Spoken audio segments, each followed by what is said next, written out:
नाजरीन अस्सलाम वालेकुम।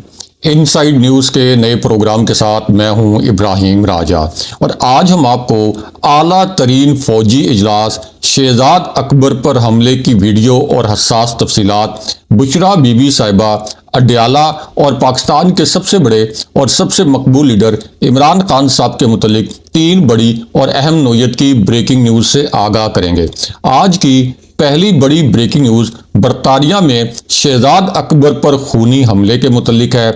इस हमले के मुतल्लिक अब क्या नई और इंतहाई हसास नोयत की तफसीलात सामने आई हैं। शहजाद अकबर पर हमला करने वाला शख्स असल में कौन निकला, इस दौरान 9 मिनट तक क्या कुछ होता रहा, हमला आवर को आखिर में भागना क्यों पड़ा और सीसीटीवी वीडियो का मामला क्या है, इस बारे में अब से कुछ देर पहले क्या अहम तरीन ब्रेकिंग न्यूज़ आई है, ये ब्रेकिंग न्यूज़ मुख्तसरन आपके साथ शेयर करते हैं। आज की दूसरी बड़ी ब्रेकिंग न्यूज़ आला तरीन फौजी इजलास के मुतल्लिक है। ये इजलास GHQ में हुआ। इसी दौरान इमरान खान साहब के साथ मुज़ाकरात के हवाले से क्या अहम तरीन ब्रेकिंग न्यूज़ आई है। शाराए दस्तूर की एक हसास इमारत में क्या दो बड़े फैसले हुए, इन दोनों फैसलों का ताल्लुक इस्टेब्लिशमेंट और इमरान खान साहब से है। ये दोनों फैसले मुख्तसरन आपको बताते हैं। आज की तीसरी बड़ी breaking news GHQ Suhail Afridi PTI के धरने और इमरान खान साहब से जुड़ी है। इस बारे में अब से कुछ देर पहले किस नोयत की अहम तरीन ब्रेकिंग न्यूज़ आई है और अब सुहेल आफरीदी ने क्या बहुत बड़ा सरप्राइज दिया है, ये खबर भी मुख्तसरन आपके सामने रखते हैं। सबसे पहले आपको शहजाद अकबर पर खूनी हमले के मुतल्लिक एक नई ब्रेकिंग न्यूज़ से आगाह करते हैं। ये ब्रेकिंग न्यूज़ अब से कुछ देर पहले सामने आई है और अब इस हमले के मुतल्लिक किस किस्म की नई और इंतहाई हसास नोयत की मालूमात सामने आई हैं। ये हमला आवर कौन था और आखिर में इसको भागना क्यों पड़ा और इसी हमला आवर ने 2 मरतबा बहुत मिस्टीरियस और बहुत अजीब नोयत की हरकत क्यों की। इस मामले पर जो नई और ताज़ा तरीन तफसीलात आई हैं, ये ताज़ा तरीन तफसीलात आपके साथ शेयर करते हैं और फिर CCTV फुटेज का मामला क्या है, ये मामला भी आपके सामने रखते हैं। तो मामला यह है कि शहजाद अकबर इमरान खान साहब के दौर में, यानी जब खान साहब प्राइम मिनिस्टर थे, उस वक्त ये मुआविन खुसूसी थे। शहजाद अकबर का मौक़िफ़ ये था कि उनकी जान को पाकिस्तान में ख़तरा है, इसलिए वो मुस्तकिल तौर पर बरतानिया में मुंतकिल हो गए। अब शहजाद अकबर के बकौल इससे पहले भी उन पर तेज़ाब से हमला करने की कोशिश की गई थी और इस हमले का मकसद उनकी आंखों को ज़ाया करना था। ये हमला उनकी आंखों पर किया गया था और शहजाद अकबर के बकौल उस वक्त वो अपनी ऐनकों की वजह से बच गए थे। उनकी ऐनकों की वजह से उनकी आंखें बच गई थी और तेज़ाब का ये जो हमला बराह रास्त उनकी आंखों पर किया जाना था, ये उनकी आंखों पर नहीं हुआ, बल्कि तेज़ाब के ये जो छींटे हैं ये उनकी ऐनकों पर पड़े। अब उन्होंने इस हमले का इल्ज़ाम उस वक्त पाकिस्तान की एजेंसियों पर लगाया था, लेकिन अब जो शहजाद अकबर पर एक नया हमला हुआ है, इसके मुतल्लिक बड़ी सेंसिटिव डिटेल्स आई हैं, बड़ी हसास नोयत की तफसीलात सामने आई हैं। ये तफसीलात आपके साथ शेयर करते हैं। तो मामला ये है कि शहजाद अकबर बरतानिया में कैम्ब्रिज के इलाके में रहते हैं और उनके अहले खाना भी उनके साथ उसी घर में मुकीम है। यानी शहजाद अकबर बरतानिया में अकेले नहीं हैं, बल्कि अपनी फैमिली के साथ रहते हैं। अब शहजाद अकबर जो है उस घर में मौजूद थे जब सुबह 8:11 पर एक शख्स ने उनके दरवाजे की घंटी बजाई। अब आम तौर पर इतनी सुबह आप किसी मेहमान को एक्सपेक्ट नहीं कर रहे होते, आपको ये तवक्को नहीं होती कि सुबह सुबह इतनी जल्दी कोई मेहमान आपके घर आएगा। और उस दिन शहजाद अकबर और उनकी फैमिली के ज़राए के मुताबिक किसी मेहमान ने उनके घर नहीं आना था। अब चूंकि बरतानिया को एक महफूज मुल्क समझा जाता है, तो शहजाद अकबर ने दरवाजे की घंटी बजने पर कुछ ज़्यादा तशवीश का इजहार नहीं किया, या उन्होंने ये नहीं सोचा कि इस वक्त सुबह सुबह यानी 8:10 पर या 8:09 पर ये कौन आया होगा। और उनके तो वहमो गुमान में भी नहीं था कि बाहर कौन हो सकता है और किस तरीके से उन पर ये हमला किया जा सकता है। अब जिस वक्त ये घंटी बजी, यानी सुबह तकरीबन 8:09 पे या 8:10 पे, तो शहजाद अकबर ने खुद दरवाज़ा खोला। जब उन्होंने दरवाज़ा खोला तो बाहर एक शख्स मौजूद था और एक ऐसा शख्स था जिसे शहजाद अकबर इससे पहले नहीं जानते थे। यानी ऐसा नहीं था कि शहजाद अकबर इस शख्स को पहले से जानते हो, इनके दरमियान किसी जगह पर कोई इंटरेक्शन हुआ हो, किसी जगह पर इनकी कोई बातचीत हुई हो, या वो इस शख्स से इससे पहले कभी मिले हों, या इस शख्स से कोई उनसे पहले कोई झगड़ा वगैरह हो। यानी कोई ऐसी हिस्ट्री नहीं थी कि जहां शहजाद अकबर का इस शख्सियत के साथ या इस शख्स के साथ, इस हमलावर के साथ किसी किस्म का कोई तनाज़ा हो, या कोई इससे पहले झगड़ा हो, या शहजाद अकबर इसको किसी भी हवाले से जानते हों। अब इस सूरत हाल में शहजाद अकबर घंटी बजने पर जब बाहर निकले तो उन्होंने देखा कि वहां जो मौजूद शख्स है वो एक सफेद फार्म शख्स है। यानी वो कोई एशियन नहीं है, वो कोई पाकिस्तानी नहीं है, इंडियन नहीं है, वो अफ्रीका से नहीं है, बल्कि वो एक सफेद फार्म शख्स है। अब उसकी उम्र जो है ये 25 से 30 साल के दरमियान बताई गई है। इसका मतलब है कि वो एक नौउम्र या नौजवान शख्स था। अब जैसे ही शहजाद अकबर ने दरवाजा खोला और उससे पूछना चाहा कि आपने घंटी बजाई है तो क्या आपको कोई काम वगैरह है, क्या आपको कोई इमरजेंसी है, तो इस शख्स ने बगैर किसी सवाल जवाब के, बगैर किसी बहस के शहजाद अकबर के मुंह पर मुक्का मार दिया। अब इस शख्स ने पूरी कुव्वत से शहजाद अकबर के मुंह पर मुक्का मारा और ये मुक्का लगने से शहजाद अकबर के मुंह से खून बहना शुरू हो गया। उसके बाद इसी हमलावर ने शहजाद अकबर की नाक पर मुक्का मारा और उनकी नाक को फ्रैक्चर कर दिया। अब ये सब कुछ जो है ये इतना अचानक हो रहा था कि शहजाद अकबर मुकम्मल तौर पर बौखला गए।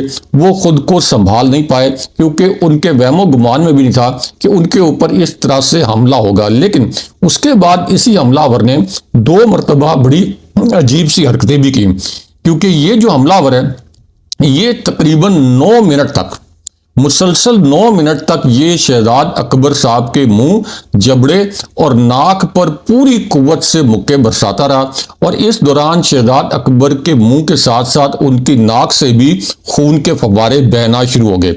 अब जिस दौरान ये हमला आवर शहजाद अकबर को लगातार मुक्के मार रहा था तो इस दौरान शहजाद अकबर के घर वालों को भी पता चल गया। जाहिर है कि 9 मिनट तक वो शहजाद अकबर को मारता रहा तो शहजाद अकबर के घर वालों ने बड़ा शोर मचाया और इस पर फिर हमला आवर ने एक बड़ी अजीबो गरीब नौयत की हरकत की। और वो हरकत ये थी कि शहजाद अकबर के अहले खाना के शोर मचाने पर पहले तो ये भाग गया, यानी पहले ये डर के भाग गया कि अब शहजाद अकबर के अहले खाना ने शोर मचाया, अब कुछ लोग इकट्ठे हो जाएंगे, हो सकता है कि पुलिस कहीं अतराफ में मौजूद हो या पुलिस बहुत जल्दी पहुंच जाए।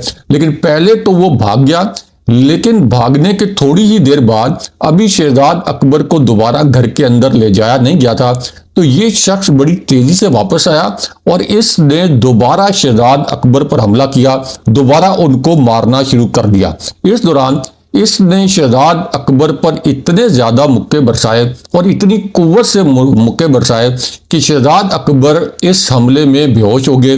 और उसके बाद इसी हमलावर ने एक और बड़ी मिस्टीरियस हरकत की जिसकी कोई जस्टिफिकेशन नहीं मिल रही, जिसका कोई जवाब नहीं मिल रहा कि ये एक और पुरस्कार हरकत इस शख्स ने क्यों की, क्योंकि इसी हरकत की वजह से ये पूरा मामला ज्यादा पुरस्कार हो गया। और इस हमलावर ने जो दूसरी अजीब हरकत की वो ये थी कि इसने शहजाद अकबर को मुक्के मारने और उन पर तशद्दुद करने की वीडियो भी बनाई। अब ये वीडियो किसकी डिमांड थी कि शहजाद अकबर पर जब मुक्के बरसाने हैं तो उसकी वीडियो भी बनेगी, तो इसने साथ साथ शहजाद अकबर पर मुक्के मारने की वीडियो भी बनाई। अब जिस वक्त शहजाद अकबर मुकम्मल तौर पर बेहोश हो गए उसके बाद ये हमलावर भागा। इसके बाद पुलिस को बुलाया गया और जब पुलिस शहजाद अकबर के घर पहुंची तो उस वक्त भी शहजाद अकबर मुकम्मल तौर पर बेहोश थे। शहजाद अकबर को बेहोशी के आलम में ही हॉस्पिटल ले जाया गया और अब शहजाद अकबर के घर के अतराफ जो सीसीटीवी कैमरास हैं, क्योंकि यूरोप और अमेरिका में तकरीबन हर घर के अतराफ जो है ये सीसीटीवी कैमरास लगे हुए होते हैं, तो यहाँ भी शहजाद अकबर के घर के अतराफ में सीसीटीवी कैमरास लगे हुए थे। पुलिस ये सीसीटीवी फुटेज अपने साथ ले गई है।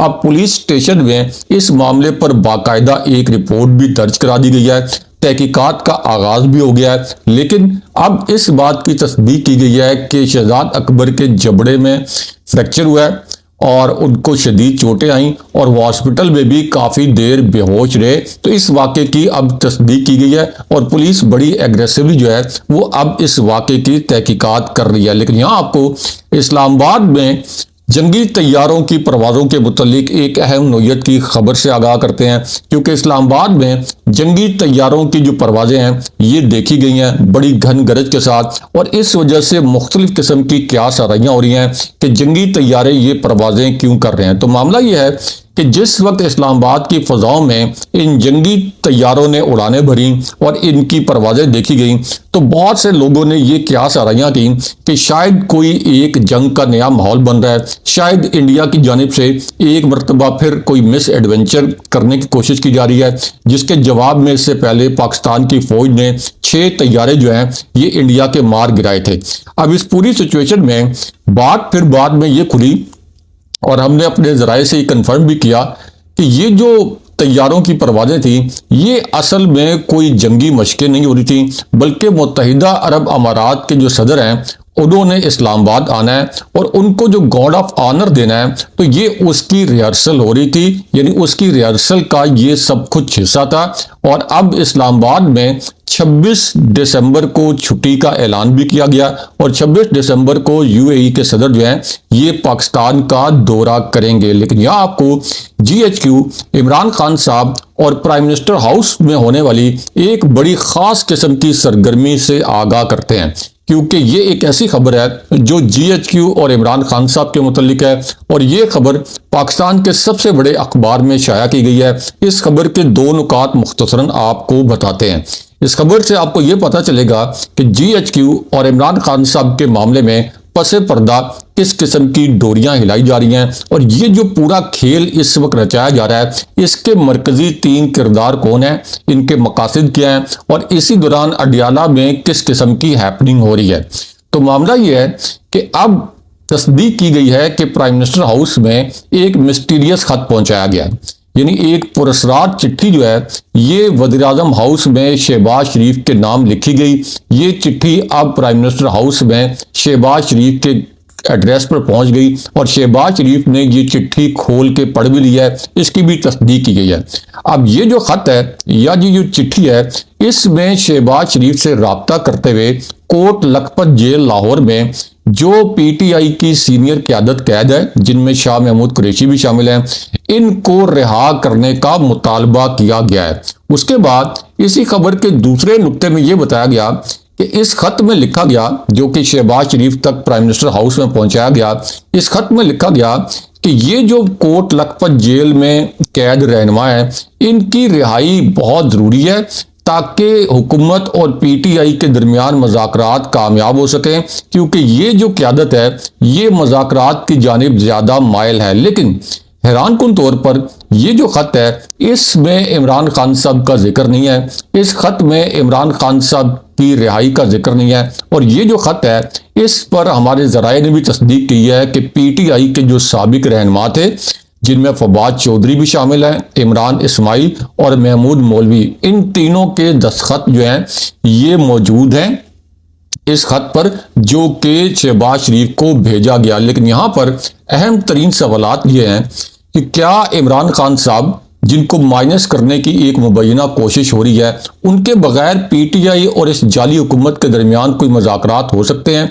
क्या इस वक्त माइनस इमरान खान की किसी फार्मूले पर एक मरतबा फिर काम शुरू किया जा रहा है? इससे पहले इस किस्म के तमाम फार्मूले जो हैं वो नाकाम हो चुके हैं। और सबसे बड़ी बात यह है कि क्या शाह महमूद कुरैशी इमरान खान साहब के बगैर इस जाली हुकूमत से और इस्टेब्लिशमेंट से किसी किस्म के मज़ाकरात पर रजामंद होंगे? ये भी एक बड़ा अहम सवाल है। लेकिन यहाँ पे एक और अहम सवाल ये भी है कि पीटीआई तो नाम ही इमरान खान साहब का है, क्योंकि इमरान खान साहब के नाम पर ही आप ये कह लें कि जिसको इमरान खान साहब ने टिकट दिया वो, आप ये कह लें इस्तेलाह इस्तेमाल होती है कि खम्बों को भी टिकट दिए तो वो भी जीत गए। तो इसलिए इमरान खान साहब के बगैर तो ये मज़ाकरात हो नहीं सकते। खान साहब मज़ाकरात से पहले इनकार कर चुके हैं, तो इसलिए लगता ये है कि मज़ाकरात का ये जो नया ढोंग रचाया जा रहा है ये माइनस इमरान खान फार्मूले की जानिब एक कदम है। दूसरी जानिब अगर ये हुकूमत इन मुज़ाकरात में संजीदा होती तो जिस दिन यह मुज़ाकरात की ऑफ़र की गई उसी दिन इमरान खान साहब के वकालतनामों पर दस्तखत नहीं होने दिए गए, इमरान खान साहब की बहनों की खान साहब के साथ मुलाकात नहीं होने दी गई। तो इसका मतलब यह है कि इस हुकूमत के पास मुज़ाकरात के लिए कोई अख्तियारात नहीं है। असल अख्तियारात मुज़ाकरात के वो इस्टेब्लिशमेंट के पास हैं। लेकिन अब इस पूरी सूरत हाल में एक और नई ब्रेकिंग न्यूज़ आई है, और ये ब्रेकिंग न्यूज़ एक ऐसी सिचुएशन में आई जब ख्वाजा आसिफ ने इन मुज़ाकरात पर एक बड़ा मुज़क्का खेज रद्द अमल दिया है।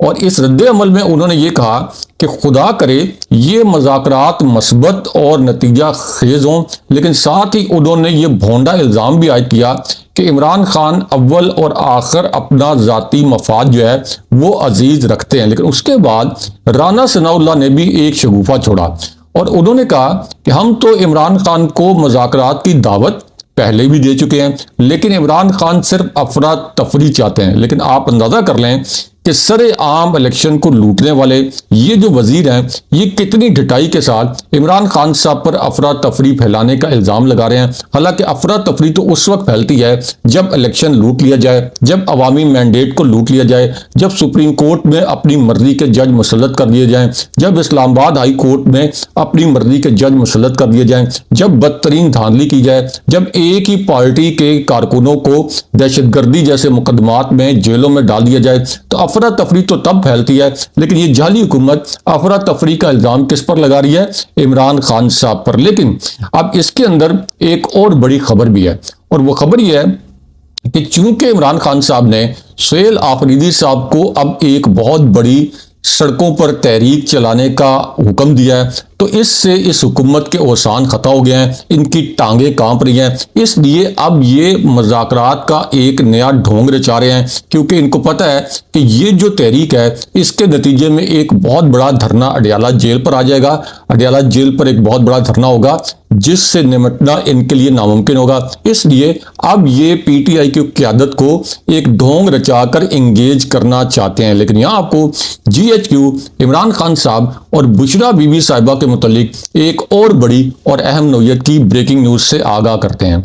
तो मामला ये है कि अब अडयाला जेल में बुशरा बीबी साहिबा जिस सेल में कैद हैं इसके मुतालिक 3 नए और बड़े खौफनाक किस्म के इंकशाफात हुए हैं। और अब अक़वाम मुत्तहिदा की आज के दिन में एक नई रिपोर्ट सामने आ गई है। इस रिपोर्ट में क्या 3 इंकशाफात किए गए हैं ये आपको मुख्तसरन बताते हैं। अब इनमें से पहले इंकशाफ में यह बताया गया कि इमरान खान साहब की अहलिया बुशरा बीबी साहिबा को ऐसे हालात में रखा गया है जिससे इनकी जिस्मानी और ज़हनी सलामती को संगीन खतरात लाक हैं। और उसके बाद इसी रिपोर्ट में यह कहा गया कि रियासत पाकिस्तान की जिम्मेदारी है कि वो बुशरा बीबी साहिबा की ज़िंदगी और सेहत का तहफ़्फ़ुज़ करे। लेकिन उसके बाद बुशरा बीबी साहिबा के सेल के मुतल्लिक दूसरा बड़ा तकलीफदेह नौयत का इंकशाफ किया गया। इस इंकशाफ में यह बताया गया कि बुशरा बीबी साहिबा को एक छोटे से बगैर हवा के गंदे और शदीद गर्म सेल में रखा गया है, जो छोटा भी है, गंदा भी है, जहां हवा का गुजर भी नहीं होता, जहां शदीद तपिश भी होती है गर्मियों में और सर्दियों में शदीद ठंड होती है। उसके बाद इसी रिपोर्ट में कहा गया कि बुशरा बीबी साहिबा का जो सेल है ये कीड़ों और चूहों से भरा हुआ है। बिजली की बंदिश के बायस ये सेल अक्सर मुकम्मल अंधेरे में डूबा रहता है। और उसके बाद ये भी कहा गया कि बुशरा बीबी साहिबा को आलूदा पानी दिया जाता है पीने के लिए, और खाने में हद से ज़्यादा मिर्चें डाली जाती हैं ताकि बुशरा बीबी साहिबा खाना ना खा सकें। इसकी वजह से यानी जो कुछ बुशरा बीबी साहिबा के साथ सलूक किया जा रहा है इसकी वजह से उनका 16 किलो वज़न कम हो गया है। उन्हें बार बार इन्फेक्शन हो रहा है, बेहोशी के दौरे उनको पड़ते हैं और वो मुख्तलिफ तिब्बी पेचीदगियों का शिकार हो रही हैं। लेकिन उसके बाद अक़वाम मुत्तहिदा की इसी रिपोर्ट में तीसरा भी बहुत आप कह लें कि तशवीशनाक इंकशाफ किया गया। इस इंकशाफ में ये बताया गया कि बुशरा बीबी साहिबा को मुकम्मल तौर पर कैद तन्हाई में डाला गया है। उन्हें रोज़ाना 22 घंटे तक कैद तन्हाई में रखा जाता है और बाज़ औक़ात ये सिलसिला 10-10 दिन से भी ज़ायद जारी रहता है। उसके बाद अक़वाम मुत्तहिदा के खुसूसी नुमाइंदे ने पाकिस्तानी हुक्काम से ये मुतालबा किया कि बुशरा बीबी साहिबा को अपने वकला से राब्ते, अहले खाना से मुलाकात और हिरासत के दौरान बामानी इंसानी राब्ते की सहूलत दी जाए। लेकिन यहाँ आपको GHQ और सुहेल आफरीदी के मुतल्लिक एक बड़ी और अहम नौयत की ब्रेकिंग न्यूज़ से आगाह करते हैं। तो मामला ये है कि अब सुहेल आफरीदी ने एक बहुत बड़े धरने के मुतल्लिक एक बड़े प्लान का ऐलान कर दिया है और इस पर अमल कैसे किया जाएगा इसकी हिकमत अमली भी बता दी है। क्योंकि इमरान खान साहब की जानिब से जब सुहेल आफरीदी को यह हदायत दी गई कि अब आपने सड़कों पर एक बहुत बड़ी तहरीक चलानी है, तो अब सुहेल आफरीदी ने यह कहा है कि हमारे लीडर का एक इशारा ही काफ़ी है। हमने उस दिन भी लब्बैक कहा था, आज भी क़यादत के साथ फैसले पर खड़े हैं। उसके बाद उन्होंने कहा कि हमने बेशुमार एहतजाज, बेशुमार धरने किए, आज तक हमने कोई गमला नहीं तोड़ा। लेकिन मसला वहां पैदा होता है जहां पाकिस्तान दुश्मन अनासर जमा होते हैं और पुरअमन कारकुनों पर गोलियां चलाते हैं। उसके बाद उन्होंने ये कहा कि हमने कॉलेजेस, यूनिवर्सिटीज और हर सतह पर तंजीम साजी मुकम्मल कर ली है। लेकिन यहाँ आपको कोर कमांडर कॉन्फ्रेंस के मुतालिक भी एक अहम नौयत की ब्रेकिंग न्यूज़ से आगाह करते हैं। तो मामला यह है कि फील्ड मार्शल आसिम मुनीर की ज़ेर सदारत कोर कमांडर कॉन्फ्रेंस का इनकाद हुआ, लेकिन इसके एलामिया में एक अहम लाइन शामिल की गई। ये लाइन आपको बताते हैं और ये भी बताते हैं कि ये लाइन क्यों अहम है।